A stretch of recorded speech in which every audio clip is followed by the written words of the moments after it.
এজন পুত্ৰৰ মাজতে এজন হয় জনম লভিবি আৰু যেদিনা তই সত্য ধৰ্মৰ কথা পাহৰি যাবি যেদিনাই তই সত্য ধৰ্মৰ কথা পাহৰি যাবি সেইদিনাই তোৰ মৰণ হ'ব নিশ্চয়।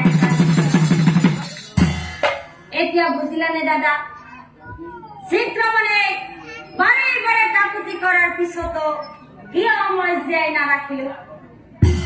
শুনা দাদা, এই পৃথিৱীত যিয়ে সত্য ধৰ্মৰ কথা একোকেই নাজানে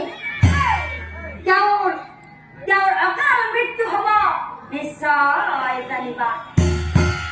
হে পৰম শ্ৰদ্ধাৰ নাম ধৰ্মী ৰাইজ, আমাৰ সমাজতো এনেকুৱা কিছুমান দানৱ আছে যি দানৱে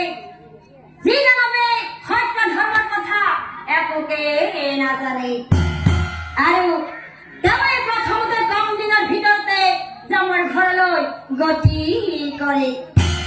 তেওঁই প্ৰথমতে কম দিনৰ ভিতৰতে জামৰ ঘৰলৈ গতি